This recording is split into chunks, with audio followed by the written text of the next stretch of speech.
नमस्कार, news India देख रहे हैं आप। मैं हूं आपके साथ पूजा मोहन पांडे। जिक्र करेंगे खबरों में पंजाब, हिमाचल और हरियाणा का। शुरुआत पंजाब के साथ करते हैं और आपको बताते हैं कि किस तरीके से पंजाब के फिराजपुर के ममदोट में खेतों में पराली जलाने की तस्वीर सामने आई है। इसे लेकर किसानों ने कहा कि हमें पराली काटने के लिए मजदूर नहीं मिलते, इसीलिए हम इसे जलाने के लिए मजबूर हैं। उन्होंने कहा कि पराली से निकलने वाले धुएं का असर सबसे पहले हमारे ऊपर होता है, उसके बाद दूसरों पर इसका असर होता है।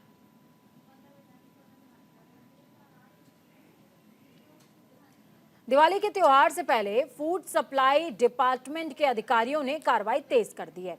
इसी सिलसिले में अमृतसर गुरुनगर में फूड सप्लाई डिपार्टमेंट के अधिकारियों ने छापेमारी करी। Commissioner food safety Punjab IAS doctor Abhinav Trikha और अमृतसर के डिप्टी कमिश्नर घनश्याम थोरी के शासनादेश के कार्रवाई की गई। छापेमारी के दौरान कुलदीप सिंह को ग्राइंडेड की मदद से स्किम्ड मिल्क पाउडर और वनस्पति को मिलाकर नकली खोया बनाते हुए पाया गया। अफसरों ने बताया कि दिवाली के सीजन में यहां लोगों को अपने परिवार वालों को मिठाइयां देनी होती हैं। वहीं कुछ दुकानदार पैसों के चक्कर में लोगों की जान से खिलवाड़ करते नजर आते हैं। उच्च अधिकारियों के निर्देश पर एसीएफ राजेंद्र पाल सिंह और एफएसओ अमनदीप सिंह की फूड सेफ्टी टीम ने मिठाइयों के 5 सैंपल लिए। साथ ही कई किलो मिठाइयां भी मौके पर नष्ट की गई।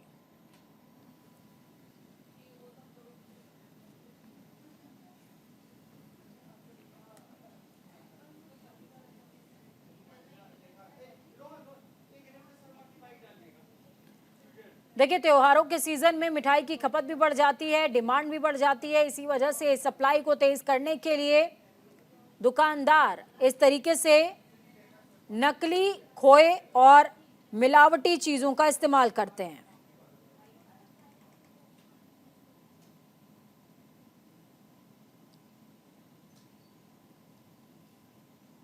इसी वजह से फूड सेफ्टी डिपार्टमेंट लगातार कार्रवाई कर रहा है और ऐसे लोगों पर नकेल कसने की कोशिश भी कर रहा है। ਅੱਜ ਜੋ ਫੂਡ ਸੇਫਟੀ ਟੀਮ ਅੰਮ੍ਰਿਤਸਰ ਵੱਲੋਂ ਸਾਡੀ ਦੁਕਾਨ ਦੀ ਚੈਕਿੰਗ ਕੀਤੀ ਗਈ ਹੈ ਔਰ ਜੋ ਵੀ ਸਾਨੂੰ ਹਦਾਇਤਾਂ ਜਾਰੀ ਕੀਤੀਆਂ ਗਈਆਂ ਅਸੀਂ ਉਹਨਾਂ ਦੀ ਪਾਲਣਾ ਕਰਾਂਗੇ ਔਰ ਅੱਗੇ ਤੋਂ ਅਸੀਂ ਜੋ ਕਲਰਫੁਲ ਰੰਗ ਹੈ ਗੁਲਾਬੀ ਉਹਦੀ ਵੀ ਵਰਤੋਂ ਕਰਾਂਗੇ। ਜੋ ਵੀ ਆ ਅਸੀਂ ਸਾਫ ਸਫਾਈ ਨਾਲ ਸਾਰਾ ਸੌਦਾ ਤਿਆਰ ਕਰਾਂਗੇ। तो पंजाब के मोगा में सेहत विभाग की तरफ से सिविल सर्जन मोगा और सेहत विभाग की टीम की तरफ से मिठाई फैक्ट्री में रेड की गई, जिसमें एक फैक्ट्री में करीबन 15 से 16 क्विंटल मिलावटी मिठाई पाई गई है, जिसके बाद कार्रवाई करते हुए माल को सीज कर दिया गया।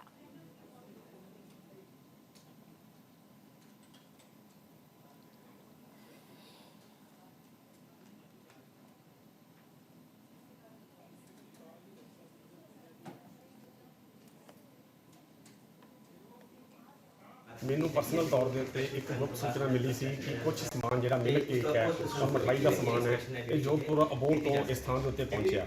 ਮੈਂ ਨਿੱਜੀ ਤੌਰ ਦੇ ਉੱਤੇ ਸਵੇਰੇ अर्ਲੀ ਮਾਰਨਿੰਗ ਜਦੋਂ ਮੈਨੂੰ ਪਤਾ ਲੱਗਿਆ ਮੈਂ ਨਾਲ ਹੀ ਇੱਥੇ ਪਹੁੰਚ ਗਿਆ। ਪਹੁੰਚਣ ਤੋਂ ਬਾਅਦ ਮੈਂ ਜਿਹੜੀ ਫੂਡ ਦੀ ਟੀਮ ਹੈ ਸਾਡੀ ਜਿਹੜੀ ਹਰ ਵੇਲੇ ਤਿਆਰ ਰਹਿੰਦੀ ਹੈ ਉਹਨੂੰ ਨਾਲ ਹੀ ਮੌਕੇ ਤੇ ਸੱਦਿਆ ਤੇ ਸਾਰੇ ਜਿਹੜਾ ਇਹ ਸ਼੍ਰੀ ਲక్ష్ਮੀ ਭੰਡਾਰ ਹੈ ਜੀ ਜਿੱਥੇ ਪਿਸਤਾ ਵਗੈਰਾ ਬਣਦਾ ਹੈ ਉਹਦੀ ਚੈਕਿੰਗ ਕੀਤੀ ਗਈ। ਚੈਕਿੰਗ ਦੌਰਾਨ ਜੋਧਪੁਰ ਤੋਂ ਬਣੀ ਹੋਈ 540 ਕਿਲੋ ਜਿਹੜੀ ਮਿਲਕ ਕੇਕ ਮਿਲਿਆ ਔਰ ਅਬੋਹਰ ਤੋਂ ਬਣਿਆ ਹੋਇਆ 852 ਕਿਲੋ ਮਿਲਕ ਕੇਕ ਮਿਲਿਆ। ਅੱਜ ਅਸੀਂ ਸ਼੍ਰੀ ਲక్ష్ਮੀ ਪਿਸਤਾ ਭੰਡਾਰ ਬੇਦੀ ਨਗਰ ਗਲੀ ਨੰਬਰ 2 ਮੋਗਾ ਵਿਖੇ ਜਿਹੜੀ ਹੈਗੀ ਹੈ ਸਾਨੂੰ ਗੁਪਤ ਸੂਚਨਾ ਮਿਲੀ ਸੀ ਕਿ ਜਿਹੜਾ ਇਹ ਮਿਲਕ ਕੇਕ ਹੈਗਾ ਜੋਧਪੁਰ ਤੋਂ ਆਇਆ ਹੈਗਾ, ਜੋ ਕਿ ਇਹਨਾਂ ਮਾਲਕ ਵੱਲੋਂ ਦੱਸਿਆ ਗਿਆ ਹੈ ਕਿ ਇਹਨੇ 150 ਰੁਪਏ ਪਰਚੇਜ਼ ਕੀਤਾ ਹੈਗਾ, ਜਿਹੜਾ ਬਾਜ਼ਾਰ ਦੇ ਵਿੱਚ 300 ਰੁਪਏ ਕਿਲੋ ਵਿਕਦਾ ਹੈ। ਤੇ ਉਸ ਬੇਸ ਤੇ ਜਿਹੜਾ ਸ਼ੱਕੀ ਦੇ ਆਧਾਰ ਤੇ ਜਿਹੜਾ ਹੈਗਾ ਕਿ ਇਹ ਮਿਲਕ ਕੇਕ ਜੋ ਸਾਰਾ ਇਹਨਾਂ ਵੱਲੋਂ ਖਰੀਦਿਆ ਗਿਆ ਹੈਗਾ ਉਹ ਸਾਰਾ ਉਹਦੇ ਸੈਂਪਲ ਲਿੱਤੇ ਗਏ ਹਨ ਤੇ ਜਿਹੜਾ ਸਾਰਾ ਸਟਾਕ ਸੀਗਾ ਉਹਨੂੰ ਸੀਲ ਕੀਤਾ ਗਿਆ ਹੈਗਾ। ਜਿਹੜੀ ਰਿਪੋਰਟ ਆਪਾਂ 24 ਘੰਟਿਆਂ 'ਚ ਲੈਬ ਤੋਂ ਮੰਗਾ ਕੇ ਜਿਹੜੀ ਅਗਲੀ ਬੰਦੀ ਕਾਰਵਾਈ ਕੀਤੀ ਜਾਵੇਗੀ। इस खबर पर ज्यादा जानकारी के लिए राकेश छाबड़ा हमारे साथ में संवाददाता सहयोगी जुड़े हुए हैं। राकेश, देखिए, फूड सेफ्टी डिपार्टमेंट लगातार एक्टिव मोड में नजर आ रहा है। दिवाली करीब है और ऐसे में मिठाइयों की खपत तो बढ़ गई है। दुकानदारों पर नकेल कसने के लिए, व्यापारियों पर नकेल कसने के लिए इस तरीके की कार्यशैली को अपनाया जा रहा है और इसके बाद कितनी दहशत नजर आ रही है व्यापारियों में? जी, मुझे बिल्कुल बात कीजिए। जैसे कि त्योहारों के दिनों में स्वास्थ्य विभाग की तरफ से पूरे पंजाब भर में चेकिंग की जा रही है। जैसे कि बीते दिन अगर बात करें तो अमृतसर और मोगा में चेकिंग की गई है। उसी लड़ी के तहत मोगा में जो स्वास्थ्य विभाग को इनपुट मिली थी कि जोधपुर राजस्थान की तरफ से जो सस्ती बर्फी लाके यहाँ पे बेची जा रही थी, लेकिन उन जैसे ही इनपुट मिलती है तो स्वास्थ्य विभाग सुबह-सुबह उसी इनपुट के आधार पर वहाँ पे चेकिंग करता है। जैसी चेकिंग होती है वहाँ पे जो है फेक क्वालिटी की जो बर्फी है वो पाई जाती है। तो उसके बाद हरकत में आते ही स्वास्थ्य विभाग कार्रवाई करता है। उसके बाद जो ये जितनी भी 15-16 क्विंटल मिठाई थी वो उसको सील कर दिया गया और लैब में टेस्ट करने के लिए भेज दिया गया। और आपको बता दें कि स्वास्थ्य विभाग ने जो नॉर्म्स दिए जाते हैं सफाई को लेके, नेल को लेके, इन चीज़ों को लेकर नॉर्म्स दिए गए थे, वो बिल्कुल क्लियर पाए गए हैं। लेकिन जो मिठाई थी उसमें थोड़ी कमियाँ पाई गई हैं। तो स्वास्थ्य विभाग ने वार्निंग दी है कि अगर ऐसा कुछ पाया जाता है या कुछ फेक निकलता है और लैब में अगर कुछ गलत पाया जाता है तो उसमें सख्त से सख्त कार्रवाई की जाएगी। जी गुजर। बहुत शुक्रिया राकेश, हमारे साथ जुड़ने के लिए, अहम जानकारी साझा करने के लिए। तो एनआईए ने मानव तस्करी मामले में जम्मू कश्मीर से लेकर तमिलनाडु तक छापेमारी करी है। एनआईए की टीम ने जम्मू और सांबा शहर के कई जगहों से लेकर असम की गुवाहाटी में फर्जी दस्तावेज बनाने के मामले समेत 10 राज्यों में छापेमारी की। पंजाब की भी कई जगहों पर छापेमारी जारी है।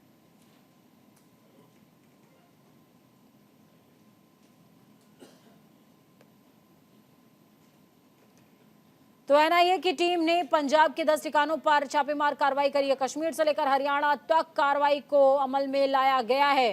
फर्जी दस्तावेज के मामले में पंजाब के भी कई जगहों पर छापेमारी की गई।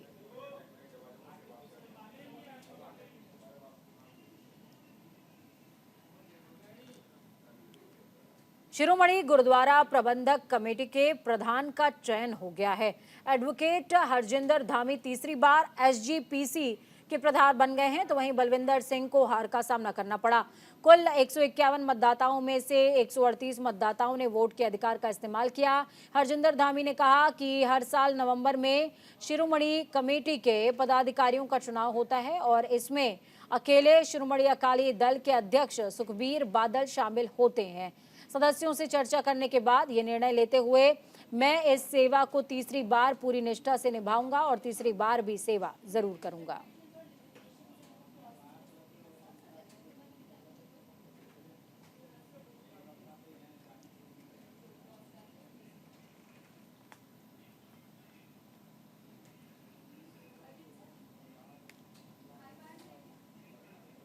ਸ਼੍ਰੋਮਣੀ ਗੁਰਦੁਆਰਾ ਪ੍ਰਬੰਧਕ ਕਮੇਟੀ ਦਾ ਐਕਟ ਮੁਤਾਬਕ ਹਰ ਸਾਲ ਨਵੰਬਰ ਦੇ ਵਿੱਚ ਅਹੁਦੇਦਾਰਾਂ ਦੀ ਚੋਣ ਹੁੰਦੀ ਹੈ, ਜਿਹਦੇ ਵਿੱਚ 4 ਅਹੁਦੇਦਾਰ ਮੇਨ ਤੌਰ ਤੇ 11 ਐਗਜ਼ੈਕਟਿਵ ਦੇ ਮੈਂਬਰ। ਉਹ ਅੱਜ ਹੁਣ ਚੋਣ ਹੋਣ ਜਾ ਰਹੀ ਆ ਤੇ ਮੈਂ ਤਾਂ ਇਹਨੂੰ ਅਦਰਵਾਈਜ਼ ਟੇਕ ਇਟ ਈਜ਼ੀ ਵਾਲੇ ਕੰਮ ਹੁੰਦਾ। ਜੇ ਵਿਰੋਧ ਨਾ ਹੋਵੇ ਫਿਰ ਵੀ ਕਈ ਵਾਰੀ ਬੰਦਾ ਸਖਣਾ ਰਹਿ ਜਾਂਦਾ, ਪਰ ਵਿਰੋਧ ਸਿਧਾਂਤਕ ਤੌਰ ਤੇ ਚਾਹੀਦਾ। ਅੱਜ ਸਾਡੀ ਇੱਕ ਬਿਰਤੀ ਬਣ ਗਈ ਆ ਕਿ ਜੇ ਇੱਕ ਪਾਸੇ ਆ ਤਾਂ ਉਹਨਾਂ ਨੂੰ ਕਹਿੰਦੇ ਗਰਦਾਰ, ਤੇ ਜੇ ਕੋਈ ਲੈਣ ਟੱਪ ਜਾਂਦਾ ਫਿਰ ਉਹ ਕਹਿੰਦੇ ਜੀ ਉਹਨੂੰ ਦੇਸ਼ भक्त बन गया।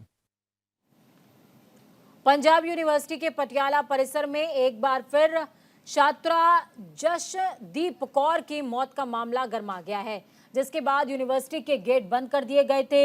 छात्रों ने प्रोफेसर सुरजीत के खिलाफ कार्रवाई न होने पर यूनिवर्सिटी के दोनों मुख्य गेट बंद करते हुए विरोध प्रदर्शन किया। आपको बता दें कि कुछ महीने पहले यूनिवर्सिटी में एक प्रोफेसर पर छात्रा जशनदीप कौर को मानसिक रूप से परेशान करने का आरोप है।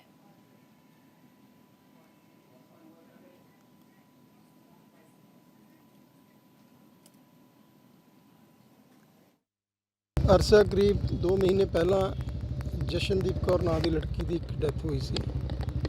ਉਸ ਤੋਂ ਬਾਅਦ ਇਸ ਤਰ੍ਹਾਂ ਦਾ ਮਾਹੌਲ ਜਿਹੜਾ ਸੀਗਾ ਪੈਦਾ ਹੋਇਆ ਸੀਗਾ ਤੇ ਉਹਦੀ ਜਿਹੜੀ ਮੌਤ ਆ ਉਹਦੇ ਬਾਰੇ ਕੋਈ ਸ਼ੰਕੇ ਪੈਦਾ ਹੋਏ ਸੀ। ਉਸ ਨੂੰ ਲੈ ਕੇ ਸਿਵਲ ਪ੍ਰਸ਼ਾਸਨ, ਪੁਲਿਸ ਪ੍ਰਸ਼ਾਸਨ ਔਰ ਮਾਨਯੋਗ ਵੀਸੀ ਸਾਹਿਬ ਦੀ ਰਹਿਨੁਮਾਈ ਦੇ ਵਿੱਚ ਸਾਰਾ ਜਿਹੜਾ ਸੀਗਾ ਗੱਲਬਾਤ ਇਹਨਾਂ ਨਾਲ ਹੋਈ ਸੀ ਔਰ ਉਹਦਾ ਜਿਹੜਾ ਸੀਗਾ ਬਣਾਇਆ ਗਿਆ ਸੀ ਵੀ ਇੱਕ ਜਿਹੜੇ ਰਿਟਾਇਰਡ ਜੱਜ ਸਾਹਿਬ ਨੇ ਇਨਕੁਆਇਰੀ ਕਰਕੇ ਇਸ ਮਾਮਲੇ ਨੂੰ ਸਾਰੇ ਨੂੰ ਕਲੀਅਰ ਕਰ ਦੇਣਗੇ।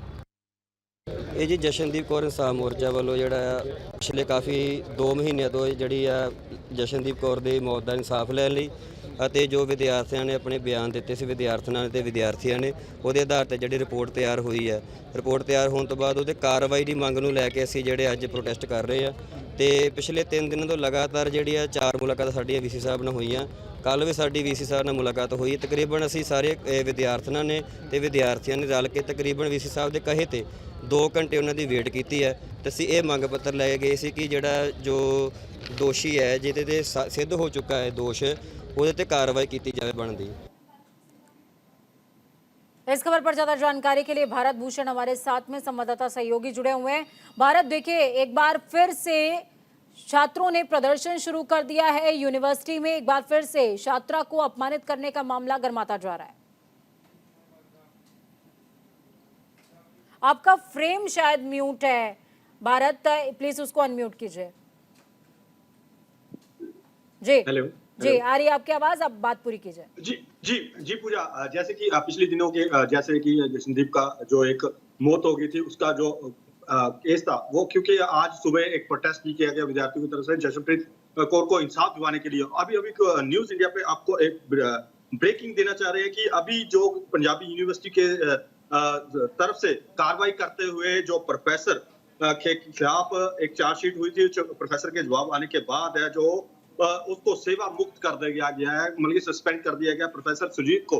अभी की न्यूज इंडिया पे हम ये ब्रेकिंग अपडेट कर रहे हैं कि अभी की जो ब्रेकिंग न्यूज है उनको अभी जो बर्खास्त कर दिया गया है, क्योंकि उनके पास क्योंकि विद्यार्थियों की भी काफी कंप्लेंट थी प्रोफेसर सुरजीत के खिलाफ। सो कहीं ना कहीं जो सिट बनाई गई थी उस सिट में आपको बता देना चाहता हूँ कि प्रोफेसर सुरजीत ने जो अपनी उनको बोला गया था उनके समक्ष में कुछ भी रखने के लिए, सो उसमें एक सीट बनाई गई थी। जज वीके गुप्ता ने जो वो उसमें फैसला किया है कि उसको प्रोफेसर सुरजीत को जो अभी बर्खास्त कर दिया गया है। सो अभी की यही अपडेट निकल के सामने आ रही है, क्योंकि पिछले लंबे समय से विद्यार्थियों की एक मांग थी। आज सुबह उन्होंने प्रोटेस्ट किया था और आज एक वाइस चांसलर जो प्रोफेसर अरविंद है उनकी तरफ से एक ये प्रेस रिलीज भी जो जारी किया गया अभी प्रोफेसर सुरजीत को जो बर्खास्त कर दिया गया। जी बहुत शुक्रिया भारत, हमारे साथ जुड़ने के लिए, अहम जानकारी साझा करने के लिए।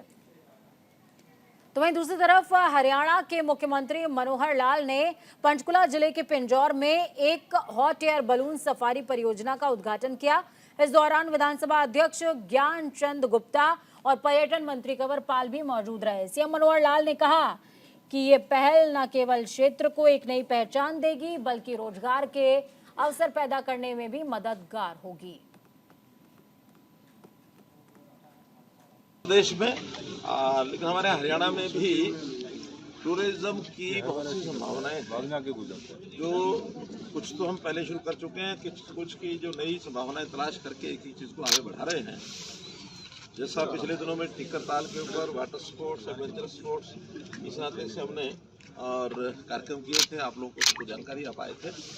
आज उसी कड़ी में इस उत्तर हरियाणा के क्षेत्र में और खास करके हिमाचल का गेटवे ऑफ हिमाचल जिसको हम कहते हैं, बहुत दिनों से कंपनी के साथ चल रही थी। हालांकि बहुत वायबल उनको अभी ये प्रोजेक्ट नहीं था, तो हमने अश्योर किया कि आपका जो VGF के नाते से जो नुकसान लॉस है 2 साल तक हरियाणा सरकार देगी।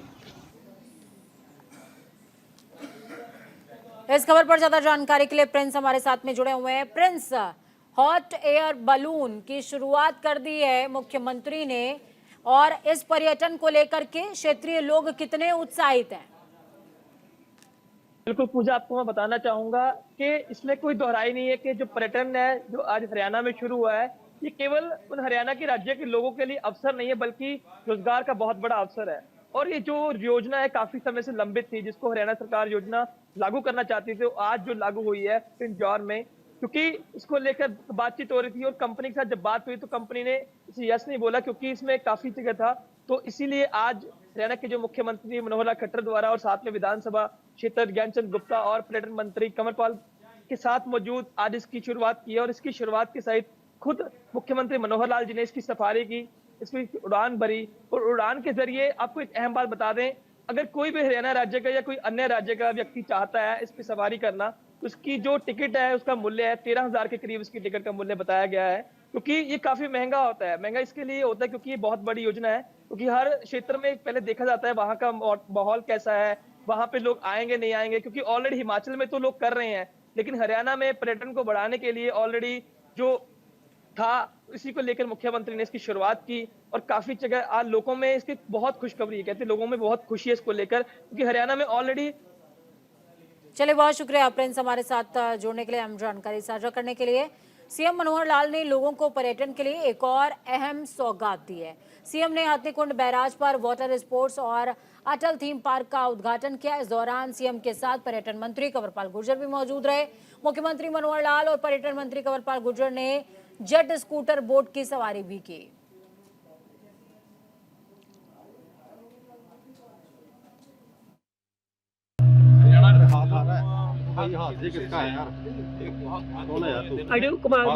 जैसा हमको जानकारी है, प्रातःकाल सबसे पहला जो प्रोजेक्ट जिसका हमने आज उद्घाटन किया, लॉन्च किया, वो हॉट एयर बैलून पिंजौर से एक साइड से वो शुरू किया और 45 मिनट की एक हॉट एयर बैलून की जो फ्लाइट है उसकी राइड हम लोगों ने ली, उसको लॉन्च किया है। एक फ्लाइट उसकी सुबह चलेगी, आवश्यकता पड़ने पर शाम को भी चल सकती है।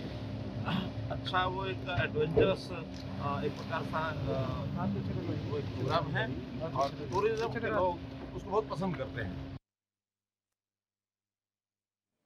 तो चलिए, इस खबर पर ज्यादा चर्चा करने के लिए वीना हमारे साथ में जुड़ गई हैं, संवाददाता सहयोगी।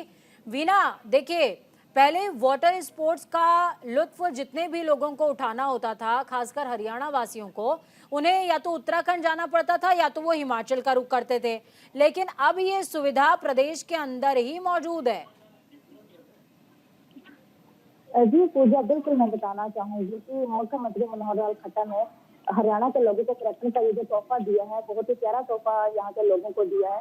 उन्होंने हथनीकुंड बैराज पर यहाँ पर एक अटल थीम पार्क और एक वाटर स्पोर्ट का उद्घाटन भी किया है, क्योंकि पहले तो एक मोरनी और चिक्करताल था जहाँ पर पर्यटक जाते थे, लेकिन हरियाणा के हथनीकुंड बैराज पर भी एक वाटर स्पोर्ट और अटल थीम पार्क का जो है एक उद्घाटन किया गया है।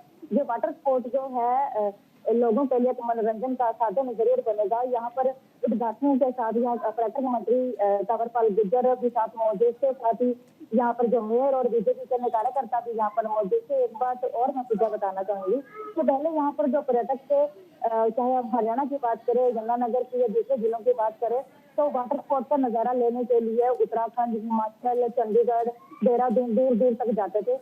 लेकिन अब ये जो सौगात हथनीकुंड बैराज पर मिली है पहाड़ों की वादियों में, जो कि चारों तरफ से हरियाणा, हिमाचल, उत्तराखंड के पहाड़ों से घिरा हुआ है, वहाँ पर लोगों को स्पोर्ट्स का जो नजारा देखने को मिलेगा, लोगों के लिए एक प्यारा और अनोखा अनुभव होगा। अब यहाँ पर एक वाटर बोट और एक स्कूटर बोट दिखाई गई है। अगर बात की जाए तो मुख्यमंत्री ने जिस स्कूटर बोट पर घूम कर गया है, तो वहाँ पर 10 मिनट का जो किराया है वो 1000 रुपये रखा गया है, और जो मोटर बोट है जहाँ पर 6 लोगों को बैठने की जगह है, वहाँ पर एक सीट का जो किराया है 200 रुपये निर्धारित किया गया। बहुत शुक्रिया वीना हमारे साथ जुड़ने के लिए, हम जानकारी साझा करने के लिए। तो वहीं दूसरी तरफ मंडी के नेर चौक में देर रात एक दर्दनाक हादसा पेश आया। हादसे में 2 युवकों की मौत हो गई है, जबकि तीसरा युवक गंभीर रूप से घायल बताया जा रहा है।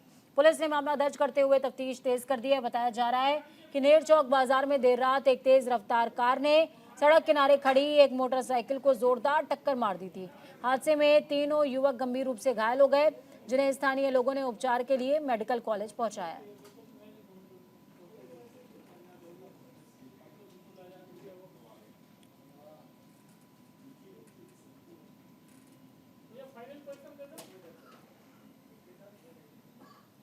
प्रदूषण को लेकर दिल्ली सरकार का बड़ा और अहम फैसला सामने आया है। दिल्ली में केजरीवाल सरकार कृत्रिम बारिश कराएगी, आर्टिफिशियल रेन होने वाली है। 20 नवंबर के आसपास आर्टिफिशियल रेन करवाई जाएगी। आईआईटी कानपुर के दिल्ली सरकार के मंत्रियों के साथ बैठक हुई है। आईआईटी कानपुर ने दिल्ली सरकार को पूरा प्लान कन्वे किया है। शुक्रवार को दिल्ली सरकार सुप्रीम कोर्ट को इस बात की जानकारी देने वाली है। आपको बता दें कि आईआईटी कानपुर, आपको अगर याद होगा तो आईआईटी कानपुर की तरफ से पहले इसका सफल डेमोन्स्ट्रेशन हो चुका है कि एक तरीके का केमिकल है जो कि बादलों के ऊपर स्प्रे आउट किया जाता है, उसके बाद बारिश होती है, आर्टिफिशियल बारिश, जिसके लिए सुप्रीम कोर्ट को दिल्ली सरकार अवगत कराएगी।